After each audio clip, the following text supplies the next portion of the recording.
예, 여러분 안녕하세요. 자, 오늘은 고전시가 강독 9번째 시간으로 이 소학부 가요에 대해서 한번 강의를 해보도록 하겠습니다. 자, 여러분 교재 171페이지를 펴보시면 소학부 가요라고 나옵니다. 이 소학부라는 것은 작은 악부란 뜻이 아니고 우리나라의 악부다, 이렇게 일단 이해를 하시면 될 것 같고요. 거기에 이제 이 악부라는 것은 원래 이제 그 첫째 줄에 나오지만 음악을 담당하는 관청 이름이에요. 음악을 담당하는 관청이죠. 자, 언제 때냐면 한무제 때죠. 한무제 때. 한무제 때 그 음악을 담당하는 관청이 바로 소학부죠. 그래서 여기 보면 이제 중국 후한의 그 광무제라고 나왔죠. 그래서 이제 후한의 광무제를 한무제라고 줄여서 표현하는 거죠. 그렇게 볼 수가 있겠습니다. 그렇게 이제 볼 수가 있겠고요. 그래서 민간의 노래를 분석하던 관원들이 민요의 곡에 맞춰서 시를 지었고요. 약보시다라고 나오고 있습니다. 그리고 이제 보통 이 악보시는 음악과 한 몸이었죠. 근데 이제 후대로 가면서 이제 시만 남게 됐다고 나오고 있습니다. 그걸 좀 일단 알아두시면 좋겠고요. 그래서 이러한 성격을 지니고 있는 소학부가 이제 우리 문학사에 등장한 게 고려 말인데 이재현의 익제낭고에 이제 있다고 나오고 있습니다. 소학부에 시도 있고 또 민사평이 지은 그밤 선생 시고에도 있다고 나오죠. 그러니까 이재현과 민사평이 이제 이 두 분이 바로 이제 이 소학부의 주축이라고 보시면 될 것 같습니다. 자, 그래서 이제 그 소학부 중에서 우리말 노래까지 남아있는 것이 초연가와 정석가, 서경별곡, 쌍화점이 있다라고 나오고 있습니다.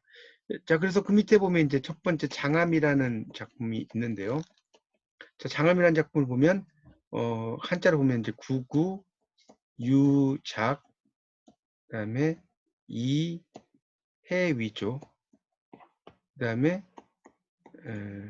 이게 부딪힐 촉자죠. 촉착, 망나, 황구화가 되겠고요. 자, 그 밑에로 가보면 안공이죠. 안공.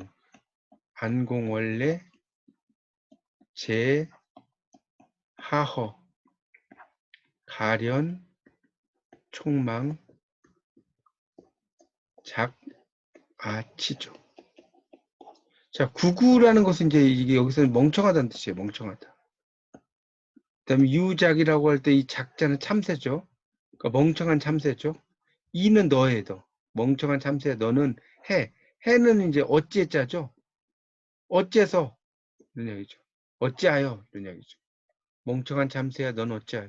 자, 이것도 이제 7글자니까 넷셋으로 끊어 있는 게 좋겠죠. 이렇게 어찌하여 부딪힐 촉자예요. 부딪힐 촉자. 부딪힌다. 자, 부딪혀서 그 망나는 그물이거든요. 그물에 부딪혔다는 거죠. 그래서 붙을 착자죠. 황구와 황구니까 이제 뭡니까? 어린 새죠. 어린 새. 황구. 어린 새. 그러니까 답답한 참새야 넌 어째서 그물에 걸린 어린 새가 되었느냐 이런 뜻이겠죠. 안공은 이게 이제 구멍공자죠. 이때는. 그래서 눈을 가리키죠. 안공. 안공 원래 있던 눈은 제하허 있다는 거죠. 하허. 여기서 이제 이 허라는 것은 허락한다는 뜻이 아니고 쯤이라는 뜻이 어디쯤. 그러니까 하허는 어디쯤이죠. 어디쯤 있냐는 거죠. 그래서 가련하다. 총망. 자, 그물에 부딪혀서 그 작아치라고 나왔죠. 그러니까 불쌍한 그 어린 새가 이제 불쌍한 이 새가 어리석다는 거죠. 여기는 그 치자는 어리석을 치자예요. 어리석을 치자. 이런 얘기입니다.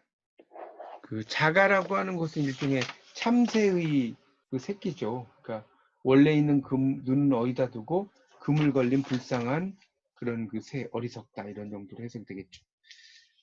172쪽에 보시면요. 해석이 나오죠. 답답한 참새야 너는 어찌하여 그물에 걸린 어린 새가 되었나.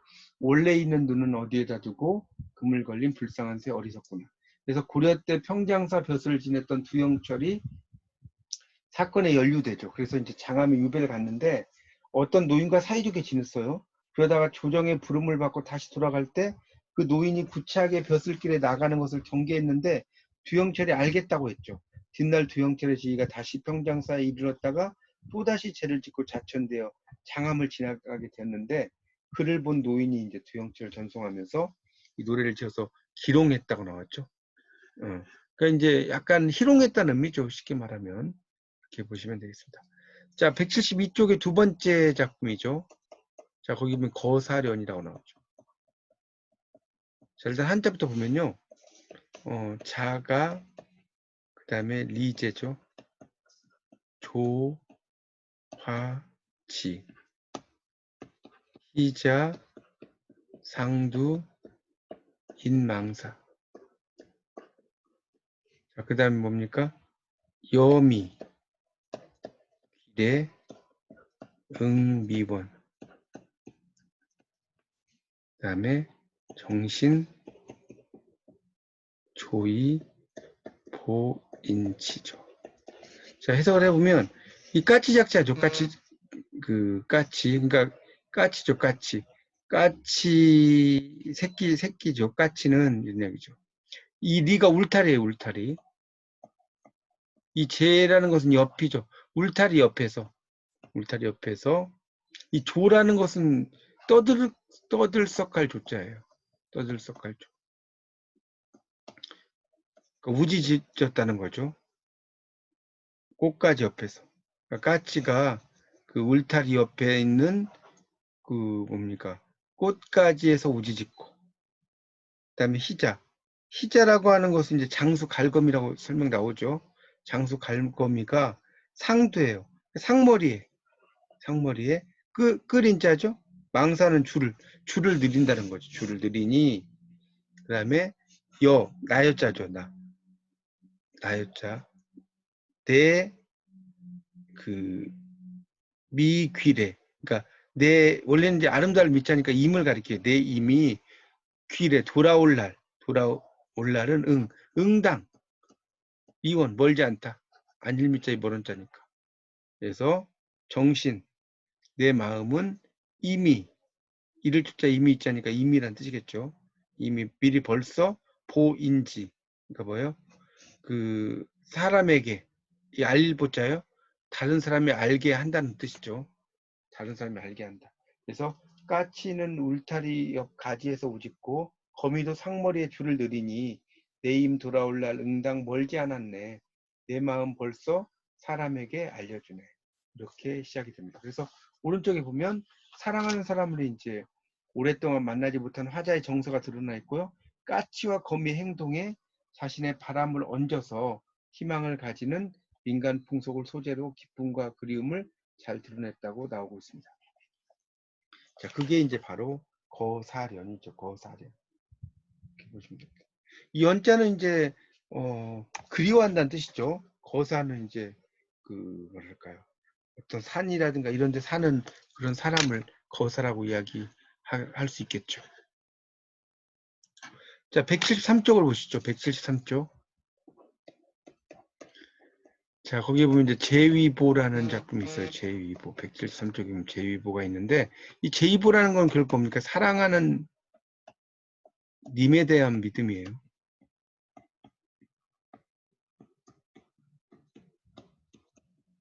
이게 제위보고요. 자, 거기에 이제 보면 어떻게 됩니까? 완사계, 상, 방, 수양, 집수, 논심, 백마랑. 자, 그 밑에는 종유, 연첨, 삼어루, 지두, 하인, 새, 여향이죠. 그렇게 볼 수 있습니다. 그래서 이 완사계라는 것은 이제 거기 보면 이 중국의 4대 미녀 중에 한 사람이 서시가 빨래하던 냇가라고 나왔죠. 냇물. 이 완사계 상, 그 가에서, 근데 거기에 보면 완사계가에 이 방자는 이제 곁방자죠. 수양이니까 늘어진 버들이죠. 이 숫자는 드리울 숫자니까. 늘어진 버들에서 손을 잡았다는 거, 집수. 그다음 논심. 여기서 이제 마음을 논한다가 아니라 여기서 이제 마음을 나눈다는 뜻이에요. 누가 마음을 나누냐면 백마탄 사내와. 여기서 이제 임이겠죠. 마음을 나누는데 종, 이때 종자는 이제 설령 뭐뭐 할지라도 이런 뜻이죠. 양보의 부사절이죠. 영어로 말하면 도우의 뜻이죠. 비록 그 연첨, 이어질 연자에 이 첨이라고 하는 것은 이제 이어진다는 거죠. 그 처마 같은 걸 가리켜요. 처마에 3개월 동안의 비가 계속 이어진다 할지라도 이런 얘기죠. 지도 손끝이죠. 손가락 지자니까 손끝에 있는 그 손끝에 이런 얘기입니다. 손끝에서 어찌 참아 씻겠는가. 여기서 이제 중요한 게 남아있는 향기를 참아 씻겠느냐. 여향이 남아있는 향기죠. 자, 이 인자가 되게 중요한데요. 한자에서. 자, 인이라는 건 물론 이제 참을 인자로 쓰이기도 하죠. 근데 이제 이게 또 참아 뭐뭐 할 인도 돼요. 그러니까 우리가 그 한자에서 보면 불인지심이라는 게 있거든요. 불인지심.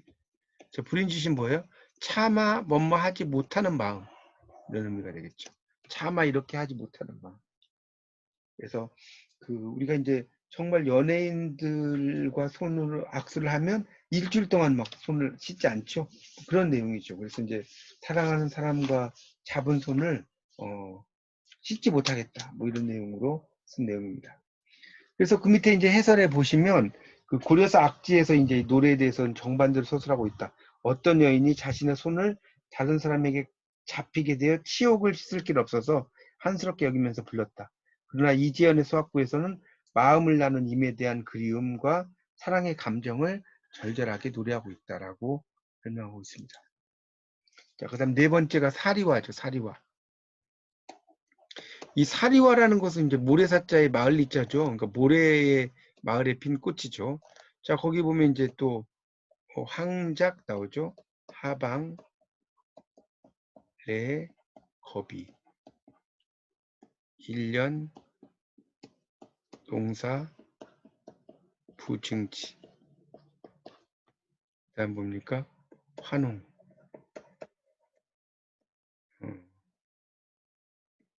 독자, 경운요, 모진, 전중, 맞죠? 화서비.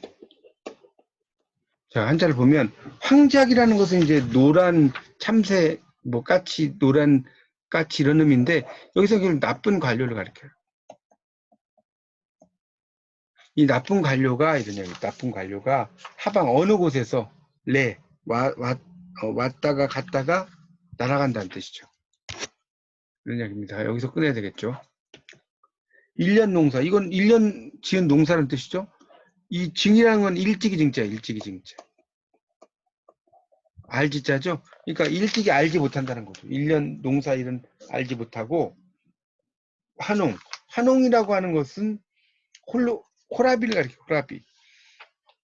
호라비가 독자 혼자적으로 혼자서 이런 이야기죠. 혼자. 이 경자 간다는 거죠. 밭을 갈아요. 운이라는 것도 이제 그런 밭을 갈고 김매기도 하고 뭐 이런 거겠죠. 그랬는데 소무할 모자에 다할 진짜예요. 모진 다 소무했다는 거죠. 모진 다 소무했다는 거예요. 전중 바가운데 벼화자에 이 서자는 기장서자예요. 기장서자. 기장. 벼와 기장을 모두 먹어버렸다. 자, 174쪽에 보면 나오죠. 해석에 누런 참새 어디에서 오가며 나느냐 한 해 농사 일은 알지 못하더니 늙은 호래비가 혼자 지은 곡식인데 벼와 기장을 모두 먹어버렸다고 나옵니다. 그래서 이 전통시대의 백성은 부역과 세금, 위정자들의 약탈 등으로 인해 언제나 어려운 삶을 살았고 농사일에는 신경을 쓰지 않고 있다가 때만 되면 나타나서 세금 약탈을 일삼는 탄간오리들을 가을 들녘에 나타나서 곡식을 까먹는 참새 빗대 노래했다. 이렇게 나오고 있습니다. 자, 5번째 작품이 바로 소년행이죠. 자, 거기 보면 탈 해놨죠. 이 탈이란 건 이제 벗을 탈자죠. 그러니까 그 벗었다는 의미로 이제 쓰이죠. 그래서 이 탈이라는 글자가 이제 그 왼쪽에 있는 그 달월자 있죠. 달월자. 이 달월이라고 하는 건 뭡니까? 달도 의미하지만 이거는 이제 우리의 그 신체에 있는 몸을 주로 이제 가리킨다고 볼 수가 있어요. 이 탈이라고 하는 글자는 몸을 가리킨다고 볼 수가 있겠고요. 자, 그 다음에 나오는 그 글자. 자, 그 다음에 나오는 글자가 뭡니까? 이게 물리칠 각자죠. 물리칠 각자. 그래서 탈각, 춘의, 그 다음에 이제 뭡니까? 이제 괴죠, 괴. 어깨 견자죠. 호붕, 거입, 세화전. 자, 그 밑에 뭡니까? 달치자죠. 서주, 호적, 자길, 시유, 상완양. 이랍니다. 자, 그러니까 탈이라는 건 벗었다는 거죠. 벗었다. 근데 뭘 벗냐면 춘우니까 봄옷이죠. 각도 이제 물리친다는 거니까 벗었다는 뜻이죠. 봄옷을 벗어서 한쪽 이 견자 어깨 견자예요. 한쪽 어깨에 이제 그 걸쳤다는 뜻이죠. 걸치고 그러니까 궤도도 이게 걸치는 거죠. 호흡붕이니까 친구를 불렀어요. 부를 호자죠. 불렀어요. 그래서 들어가는 거죠. 어디를 들어가요? 채마밭 들어가요. 채는 켈체자 꼬다자죠. 꽃을 캐는 밭이죠. 동치 서주는 뭐예요? 동으로 뛰고 서로 뛰고 나비를 쫓는 거죠. 호접이니까. 그 다음에 자길 어제의 희유 아주 즐겁게 논 것이 여전히 완연하구나 이런 뜻이 되겠습니다. 그래서 이제 그 밑에 보면 봄옷은 벗어서 한쪽 어깨에 걸치고 친구를 불러서 채마밭에 가고요. 동서로 쏘다니며 나비 쫓던 일들이 어제의 놀이같이 눈에 선하다. 그래서 일상생활에서 누구나 생각할 수 있는 평범한 소재를 가지고 지은 노래라고 이야기를 하고 있습니다. 자, 그 다음에 처용이죠. 6번 지문에 나옵니다. 6번. 처용입니다. 자, 처용은 뭐 많이 이제 들어보셨던 작품 아닙니까? 처용이죠. 자, 그래서 이제 그 처용을 보면 신라, 서길, 처용, 늙은 용자죠.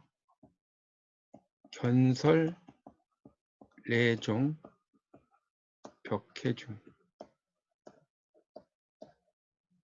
자, 그 다음 뭡니까? 패치,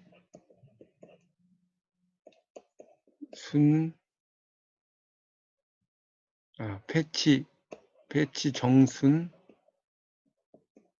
가야월,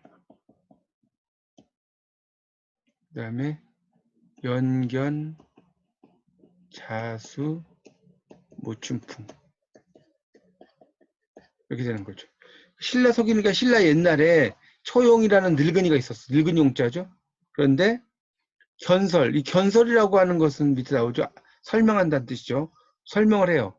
레종이니까 레종. 뭐로부터 나왔다는 거죠.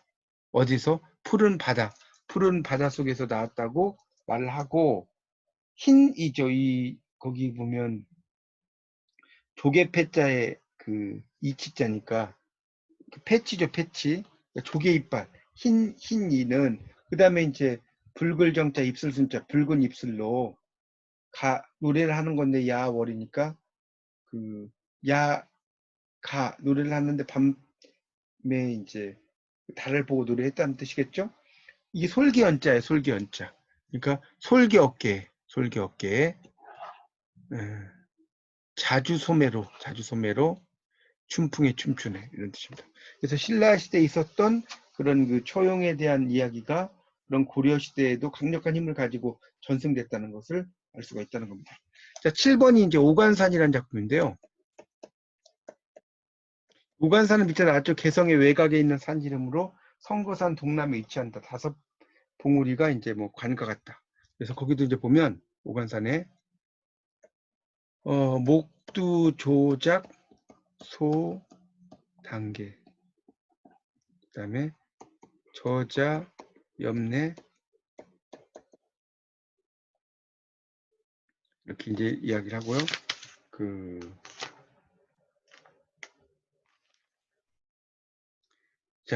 다음에 저자 염내라고 하는 그런 글자가 있고, 그 다음에 나오는, 그 다음에 그 저자 염내 다음에 그런 그 나오는 글자가 있어요. 거기 이제 보시면, 그게, 어떤 글자냐? 그거 한번 생각을 해보세요. 무슨 한자로 무슨 글자인지. 자, 요게 이제 일종의 벽자죠, 벽. 그 벽을 가리킵니다. 그러니까 그 벽이죠. 벽상이니까 벽 위에란 뜻이죠. 벽 위에. 이 서자는 깃들 서자예요. 그러니까 저자 염내 그다음에 그 벽상서라고 볼 수 있겠죠. 벽상서. 그러니까 벽 위에 깃들었다 이런 뜻이겠죠. 벽상서라고 하는 것은 벽 위에 깃들었다.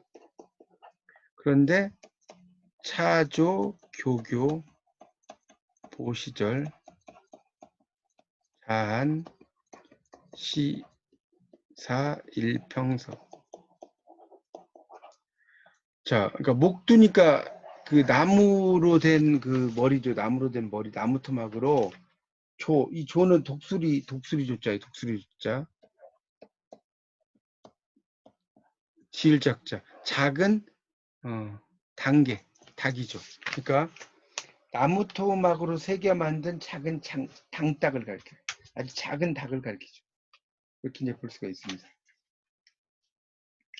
그런데 그 염내, 그러니까 이게 젓가락 조자, 이 조자가 저자. 이 저자라는 건 뒤에 설명이 나오죠. 젓가락을 해요. 젓가락이 염내, 집을 염자죠. 집어서 이제 온다는 거죠. 집어서 온다. 집을 염자에 집단 뜻이에요. 집어서 와요. 그런데 벽, 상, 서. 그러니까 벽 위에 깃들여 있다는 거죠. 그러니까 놓아 있다는 뜻이죠. 깃들일 서자니까 놓았는데 차조 이 새가 교교. 그 교교는 이제 꽃기호라는 의미죠. 하고 보시절. 꽃기호라고 이야기를 해서 그러니까 시절을 감는다, 시절을 알린다 이런 뜻이죠. 때를 알린다는 뜻이에요. 그래서 자한 어머니죠. 비로소 뭐 같다는 거죠. 일평서 서쪽으로 그 평온해지는 그런 때와 같다 이런 뜻입니다. 그래서 이제 실현 불가능한 사실에 빗대어서 화자의 소망을 노래하는 수법으로 지었고요. 나무로 깎은 닭이 꽃귀하고 울 때까지 어머니가 오래오래 사셨으면 좋겠다 이런 이야기를 하고 있습니다. 그런 내용들로 되어 있고요. 그래서 결국 효자 문중에 그런 마음을 잘 이야기를 하고 있다라고 볼 수가 있겠습니다. 이렇게 좀 정리를 하시면 됩니다. 그래서 이제 그런 소망을 나타내는 작품이 이 오간산이라는 작품이다라고 볼 수가 있겠습니다. 자, 그 다음에 나오는 그것이 이제 8번째 서경이에요, 서경. 지금 176쪽 할 차례입니다.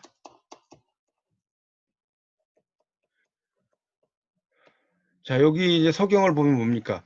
종연, 그 다음에 암석, 그 다음에 낙주, 기조, 이렇게 이제 볼 수가 있습니다. 그 다음에 영루,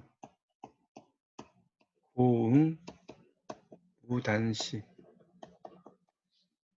그 다음에 그 밑에를 보시면, 그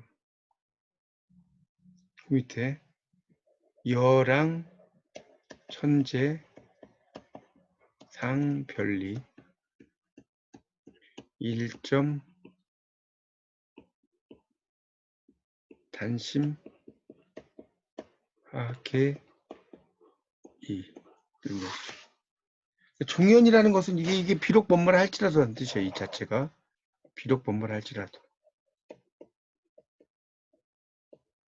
그러니까 비록 암석이 떨어져요. 떨어져.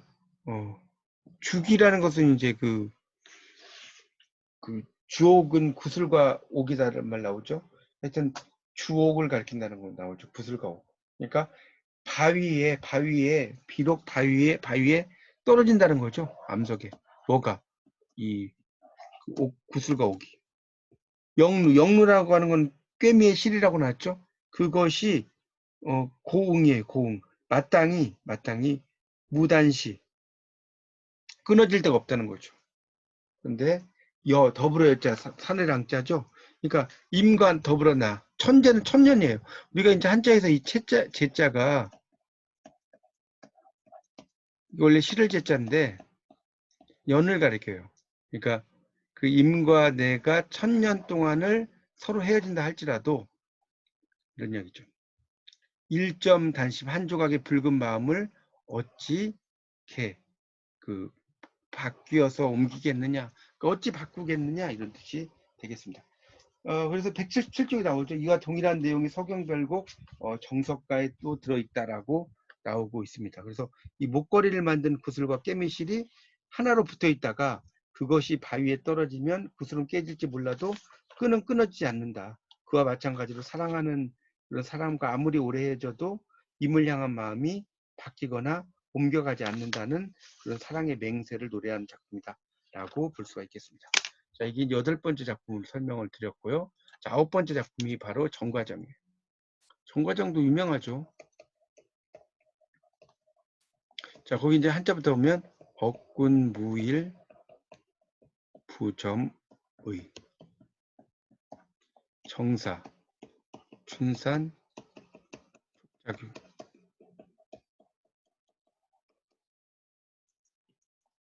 밑에 위시 위비 인막문 지응잔월 조성치. 뭡니까? 이 억이라는 것은 뭡니까? 이게 이제 생각을 한다는 거죠. 그대를 생각했는데 무일 이런 날이 없다는 거예요. 부점 이게 적실점자거든요.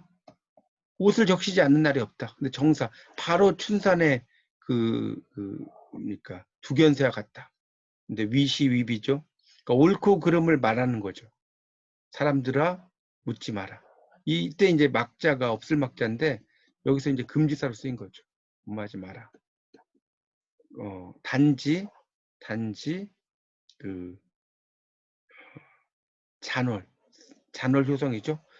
그러니까 남아있는 새벽달과 새벽별이 안다는 거죠. 응은 응한다는 뜻이니까. 또는 응당이라는 뜻이 응당이. 마땅히 잔월 효성만 알 것이다. 그러니까 내가 죄가 없다는 것은 그런 잔월 효성만 알 것이다. 내 이미 옷 적시지 않는 날 없으니 봄산에 우는 두견새 같다네. 옳고 그름을 사람들이여 묻지 마오. 다만 새벽달 새벽별이 알리라. 그래서 고려 의종 때 과정 정서가 졌죠. 시기하는 사람들의 성화에 동네로 귀향을 가고요. 이 정서가 귀향을 떠날 때 의종이 약속하기를 조금만 지나면 불러오겠다. 근데 이제 소식이 없는 거죠. 그때 불렀고요. 충신연군지사, 충신이 임금을 생각하는 노래다라는 뜻이 되겠습니다. 자, 넘겨보세요.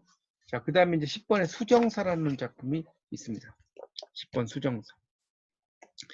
이건 이제 절 이름이죠. 절 이름. 거기 이제 한자 보면 도근이죠. 그 다음에 천, 그 다음에 퇴, 제, 수방, 수정, 사리, 역, 장남. 그다음 뭡니까? 상방, 차야, 장선자, 사주, 환위, 황, 그다음 뭡니까? 모랑이죠. 저 무슨 말입니까? 도근천이니까 이게 이제 제주도 제주도 내도동에 있는 시내라고 나왔죠. 그 시내 이름이죠. 도근천. 자, 이 퇴자는 무너질 퇴자예요. 무너졌다는 거예요. 자, 그래서 무너져서 이제 근데 제수방이니까 이 수방이라고 하는 것은 뭡니까? 일종의 방죽 같은 거죠, 방죽. 그러니까 그 물을 좀 가둬두는 곳이죠. 도군천 시내의 방죽이 넘쳤다는 거죠. 원래 이제 제자는 만들 제자인데 그 방죽을 만들려면 어느 정도 이제 뭐랄까요, 잘 가다듬어야 되겠죠. 그래서 제자를 쓴 거죠. 수정사 안에 역 또한 창랑, 물결이 막 넘실거리는 걸 이야기하는 겁니다. 그런데 상방 차야, 그러니까 이밤이죠. 이밤에 상방. 이게 상방은 승방하는라고 보시면 돼요. 승방은 감출장자죠. 선자는 미인이에요. 미인을 감추고 절의 주인은 다시라는 뜻이에요. 위가 여기서 되다 뜻이에요. 뭐가 됐냐면 항모랑이죠. 항모랑은 밑에 나오죠. 배를 모는 뱃사람이다. 흙이 물을 이긴다는 뜻에서 흙의 색깔이 황색 모자를 썼으므로 황모랑 혹은 황두랑이라고 했다. 개사공이 됐다. 이런 의미로 이제 이해하시면 됩니다. 그러니까 상당히 이제 그 배 위에 사공이 됐다, 주지승이. 그러니까 상당히 이제 성적인 어떤 문란함을 가리킨다라고 볼 수가 있겠죠. 그 의미가. 그래서 그 제주시 내도동에 있는 도근천과 수정사는 고려시대의 중요한 항구이면서 큰 사찰이었고, 이곳에 있는 수정사의 승려가 부유하면서 타락해서 풍속이 문란했고 뱃사공이 되었다는 중의적인 표현을 통해 승려의 타락을 해학적으로 노래하는 것이 특징이다. 자, 그 다음에 11번에 나온 탐나요를 보겠습니다. 탐나라는 것은 이제 제주도를 가리키는 거죠. 자, 종교, 이런 이야기죠. 종교. 이 종교라고 하는 것 자체가 설령 뭐뭐라고 할지라도 이렇게 보통 번역이 돼요.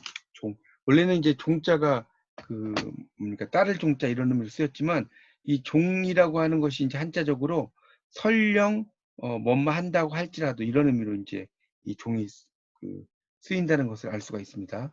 그걸 좀 알아두시는 게 좋겠고요. 자, 그 다음에 나오는 게 이제 밭두룩 농자예요. 이게 밭두룩 농자의 고리맥자죠. 밭두룩 농이라고 써놓으세요. 자, 그러니까 뭡니까, 종교라는 게 비록 뭐뭐를 할지라도라고 그랬죠. 비록 종교, 그 다음에 농맥, 도리, 그 다음에 이제 파가 나오고요. 그 다음에 역, 임, 구마, 생, 양지 나오고요. 그 다음 뭡니까, 만재, 청자, 그 다음에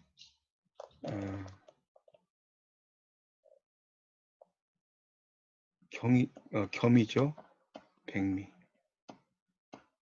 북풍, 선자, 막내시. 자, 이 무슨 말이에요?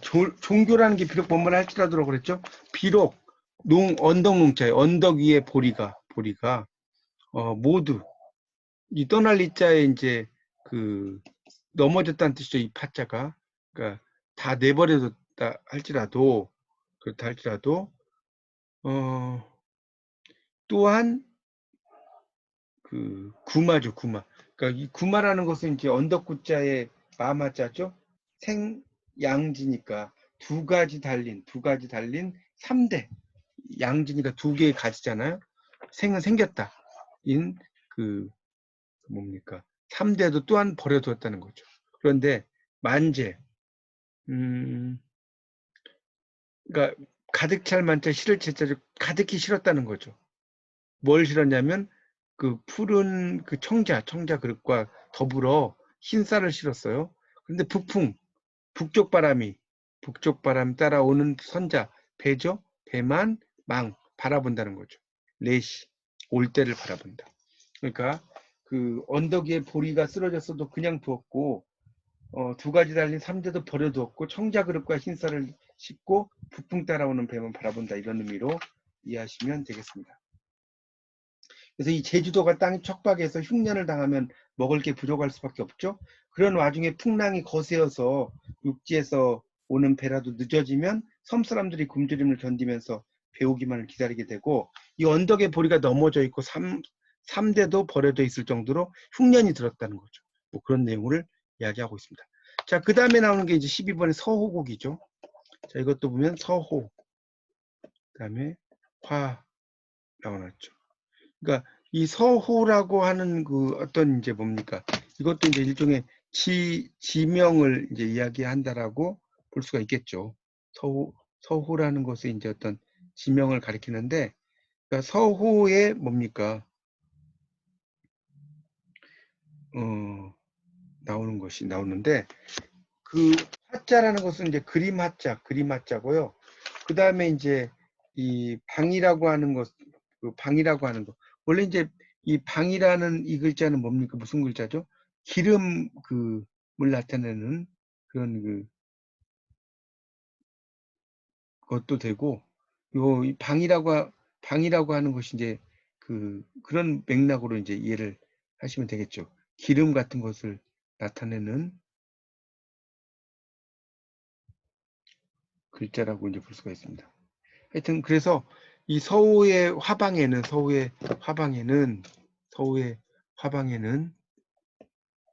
수가녀, 누구 집의 딸이 이런 얘기죠.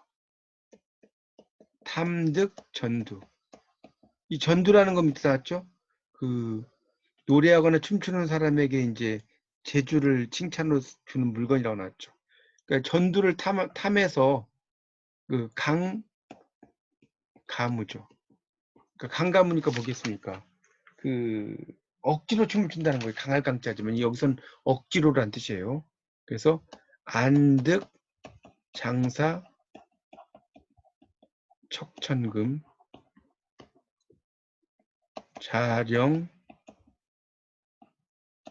그다음에 상복, 자령 상복이죠. 가행로. 이렇게 해석이 됩니다. 자, 그러니까 이제 해석을 해보면 서호라고 하는 곳에 이제 예쁜 배, 화방이 예쁜 배라고 그랬죠. 수간이 어느 집 딸인가. 탐득, 탐할 탐자에 얻을 득자죠. 얻으려고 한다는 거죠. 전대를. 그래서 억지로 춤을 춰요.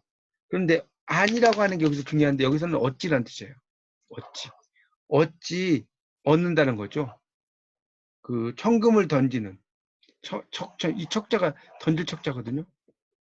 정금을 던지는 장사를 만나서 호염남을 만나서 이런 이야기죠. 상복으로 하여금 이 영자 하여금 영자예요. 하여금 영자 행로란 노래를 부르게 하는가 이런 정도로 해석되겠죠. 그래서 이제 이 좌는 원래 이제 앉을 자자지만 이 좌령이라고 하는 게 179쪽에 3번이 나오죠. 멋머로 하여금 멋마게 하다는 뜻입니다. 그래서 거기 이제 해설해 보면 중국의 송나라가 망하자 사족들이 이런 식으로 이제 그 일종의 양반을 가리키죠. 사족은. 그래서 이 사족들이 이제 생활하기 때문에 상심한 것이다. 타락한 풍조를 가지고 있는 사회를 한심하게 이야기한다. 자, 180쪽에 나오는 13번에 나오는 월정화가 있는데요.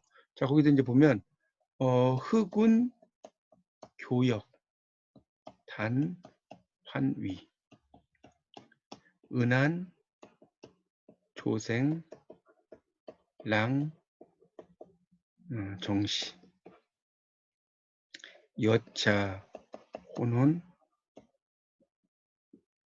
심야리 가두 니활 욕하지 이렇게 나왔죠. 자, 뭡니까? 흑운이라는 것은 이제 검은 구름이죠.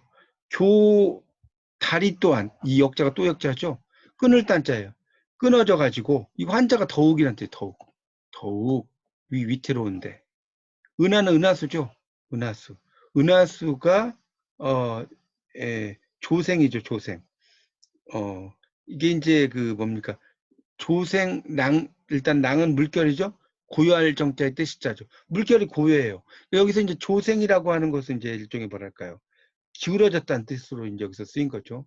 그 은하수가 기울어져서 물결이 잔잔한데 여차 이처럼 이 뭐뭐처럼이죠. 이처럼 코는 깜깜하고 어둡다는 뜻이죠. 그래서 깊어서 밤이 이제 밤 속이 깊다. 그러니까 깜깜하고 어두워서 밤 깊은데 가두. 이제 가두라는 것은 길거리죠. 길거리에 진흙리자에 미끄러워지를 할 자이거든요. 미끄러워져요. 그런데 욕하지. 어느 곳으로 이 지는 갈짓자예요. 가려고 하느냐 이런 얘기죠. 그래서 기생에게 남편을 빼앗긴 부인이 슬픔과 치욕을 이기지 못하고 목숨을 끊고 만 일이 있는데 그 여인의 넋을 위로하기 위해 사람들이 부르는 노래를 듣고 이제 악부시로 불렀다 이게 나왔죠.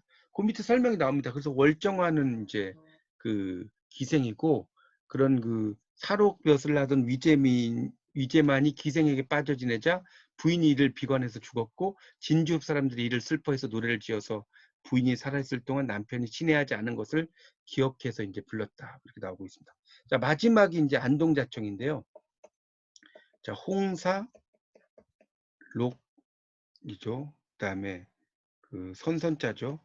여청사, 안용, 제반, 잡새귀, 그 다음에 아욕, 염시, 수의염, 그 다음에 소사, 어와 최상의 이렇게 나왔죠. 자, 봅니까? 홍사는 빨간실이죠. 빨간실, 초록, 녹산, 초록실, 그리고 이제 더불어였자니까 그리고죠. 푸른 실이 있는데 이 안자는 이제 어찌란 뜻이야. 어찌 쓰겠느냐? 그 제반 잡색실을 왜 쓰겠느냐는 뜻이죠. 아, 나는 욕염 물들인다는 거죠. 물들인다. 그 물들여요. 그래서 때가 그 내 뜻대로 내 뜻을 따라서 수이니까 뜻을 따라서 물들일 수 있는 거죠. 그런 거. 그래서 이게 희다는 뜻이에요. 흰실이 나에게는 가장 좋다. 그러니까 흰실은 뭐든지 해서 이제 물들여요. 그러니까 내 마음이 하얀 실 같으면 좋겠다는 그런 뜻이고요. 이 고려사 악지에서 이제 여인의 몸으로 사람을 섬기다가 한번 몸가짐을 실수하면 천시와 질시를 받게 되고 이 노래를 지어서 실이 빨강, 초록, 파랑, 흰색으로 되풀이해서 그러니까 취하고 버린다는 뜻이죠. 그래서 여인이 한번 몸가짐을 잘못하면 사회적으로 멸시와 미움을 받게 되므로 평소에 행동을 조심하게 하도록 하기 위한 경계의 노래라고 말할 수 있겠습니다. 자, 이상 이 소학부에 대한 강의를 마치겠습니다. 다시 한번 잘 복습하시기 바랍니다. 감사합니다.